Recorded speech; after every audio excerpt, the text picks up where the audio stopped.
महाराष्ट्र राज्य शेती महामंडळाच्या कामगारांचा प्रश्न ऐरणीवर आहे. त्यांच्या राहण्याची दुरावस्था अत्यंत खराब आहे. इतकी त्यांची राहण्याची अवस्था खराब आहे की आज ते एका मृत्यूच्या गुहेत राहतात की काय असं वाटतं. आणि त्यांच्या मागण्यांसाठी इंदापूर तालुक्यातील शेती महामंडळाच्या कामगारांची ही चौथी पिढी इंदापूर तालुक्यामध्ये उपोषणाला बसली. त्या उपोषणाचा आजचा चौथा दिवस आहे. नेमक्या शेती महामंडळाच्या कामगारांच्या व्यथा काय, शेती महामंडळाच्या कामगारांच्या मागण्या काय, या संदर्भात आपण आज चर्चा करणार आहोत. आपल्याबरोबर उपोषणकर्ते आहेत. आपण त्यांच्याकडूनच माहिती घेऊया की नेमक्या तुमच्या मागण्या काय आहेत.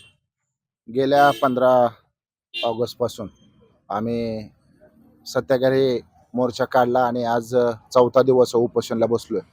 आमची मूळ मागणी अशी आहे की रामराज्य आयोगाची अंमलबजावणी झाली पाहिजे आणि ज्या मागण्या आहेत रामराज्य आयोगाची शिफारशी त्याची अंमलबजावणी होऊन त्यानुसार आहे का नाही ह्या आंदोलनामध्ये जे आमच्या मागण्या आहेत त्या सरकारने पूर्ण कराव्या म्हणून हे आजचं आंदोलन आहे.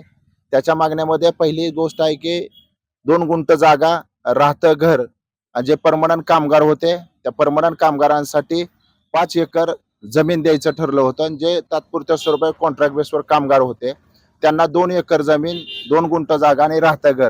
आणि आमचा जवळजवळ शासनाकडे 99,50,00,000 रुपये थकीत आहेत. तसं जर पाहायला गेलं तर ते 150 कोटी होतं, पण मध्यंतरीच्या काळात सामंजस्य करार झाला आणि ते 100 कोटीवर आमचं संघटनेनं तिथं मिटवून घेतलं. आता आमचं असं मत आहे की तिसरा फरक तर आम्हाला मिळालाच नाही, पण चौथा, 5वा आणि 6वा फरक जो आहे तो शासनाने वेतन आयोगाप्रमाणे आहे का लागू करावा आणि ह्या कामगारांना न्याय द्यावा. ज्यावेळेस शेती महामंडळ बंद झालं त्यावेळेस शेती महामंडळाच्या या लोकांना, या शेती महामंडळाच्या अधिकाऱ्यांनी एक बैठक घेऊन त्यांचं पुनर्वसन करणं गरजेचं होतं. त्या जमिनी त्यांना कसायला द्यायला पाहिलं होत्या, पण धनदांगड्या भांडवलदारांना इथं आणलं आणि 500-500 एकर जमीन त्याच्या घशामध्ये घातल्या. त्यामुळं आमच्या भागातला किंवा या 7 मळ्याचा जो कामगार आहे तो उद्ध्वस्त झाला, भूमिहीन झाला. आज जर परिस्थिती पाऊस पाणी जर उद्या झाला प्रचंड प्रमाणामध्ये जीवितहानी होण्याची आमच्या मनामध्ये भीती आहे. म्हणून आम्ही सगळ्या कामगारांनी निर्णय घेतला की गेल्या 1-1.5 महिन्यापूर्वी ह्या लोकांना नोटीस आल्यात आणि नोटिसा ह्यासाठी आल्यात की तुम्ही घर खाली करा. आमचं एकच मन आहे की जिथं आमच्या 4-4 पिढ्या गेल्यात, ह्या कामगारांच्या पिढ्या गेलेल्या आहेत, त्यांना ह्या घरामधून तुम्ही बाहेर काढायची धमकी देताय म्हणून त्याचा निषेध करायचा आणि सरकारला जाग्यावर आणायचं. म्हणून आम्ही सगळ्या कामगारांनी गेल्या 4 दिवसापासून उपोषणाला बसलो. खरं तर ह्या उपोषणामध्ये नुसते कामगार, आता जे जुने कामगार होते त्यांच्या पुढच्या पिढ्या आहेत ती बी अजून तिथंच राहत आहेत. आता आपल्याबरोबर चौथ्या पिढीतला मुलगा आहे. तो त्यांच्या वडिलांनी, त्याच्या आईने, त्यांच्या आजोबांनी केलेल्या कामाचा दाम मागण्यासाठी त्याला उपोषणाला बसावं लागते. काय सांगशील तू, किती पिढी? माझी चौथी पिढी आहे. आजपर्यंत आम्हाला काहीच नाही. घरात बघितलं तर पाऊस सगळा पूर्णपणे घरात येतोय. भांडी तशीच, राहायचं तसंच, खाणं तसंच, पण तरी आम्हाला कुठला न्याय मिळाला नाही. आजपर्यंत आम्हाला स्वतःची हक्काची घरं सुद्धा नाही ती. आणि हे जमिनी तर शेती महामंडळाची जमिनी तर फार पूर्ण आपल्या MIDCच्या त्यांना दिलेल्या आहेत, पण ह्या कामगारांना काय आहे अजूनपर्यंत काहीच मिळालं नाही. खरं तर शेती महामंडळाचा रामराजे निंबाळकरांच्या त्या शिफारशीमध्ये त्यांच्या सगळ्या शिफारशी स्वीकारल्या गेल्या आणि फक्त अंमलबजावणी करायची राहिली ती फक्त कामगारांच्या बाबतीतली. आपल्याबरोबर त्या रामराजे निंबाळकरांच्या समितीबरोबर चर्चा करण्यासाठी जी व्यक्ती समक्ष होती, इंदापूर तालुक्यातून ज्या व्यक्तीने प्रतिनिधित्व केलं होतं ते बाळासाहेब पाटील आपल्याबरोबर आहेत. काय सांगताल पाटील साहेब, हे नेमकं तुम्ही त्यावेळेस काय ठरलं होतं? पुढं सर.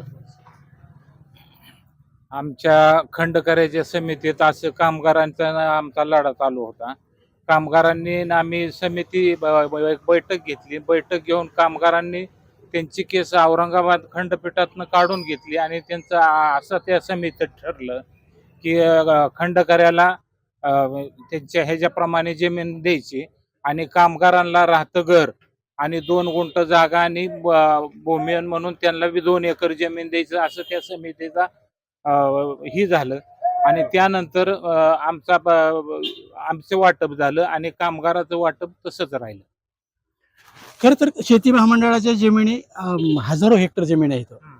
आता त्या ज्या खंडकरी शेतकऱ्यांच्या जमिनी होत्या त्यांना त्यांच्या त्या नियमानुसार म्हणा किंवा त्यांना त्या मिळाल्या, पण ज्या शिल्लक राहिलेली जमीन आहे त्या जमिनीचं काय? शिल्लक राहिलेल्या जमिनीमध्ये जवळजवळ आमच्या म्हणण्याप्रमाणे 4 ते 4.5 एकर जमीन आणखी सुद्धा शिल्लक आहे.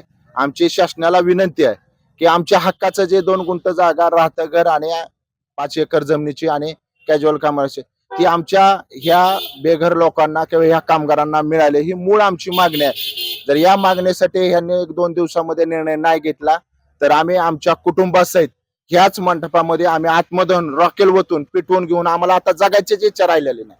म्हणजे कामगार उद्ध्वस्त झालाय आमच्या, म्हणजे काय न बोललेलं बरं असे शासनाने अवस्था ह्या लोकांची केली.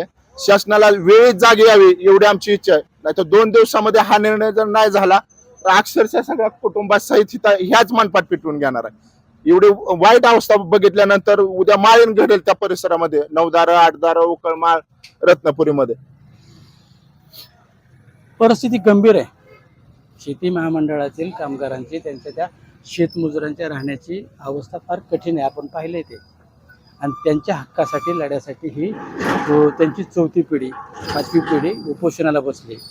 तर राज्य सरकार, राज्यकर्ते या आंदोलनाकडे कसं बघतात आणि याच्यावरती काय तोडगा काढतात हे पाहावं लागेल. Madhukar Kalande, news 18 Lokmat, Indapur junction.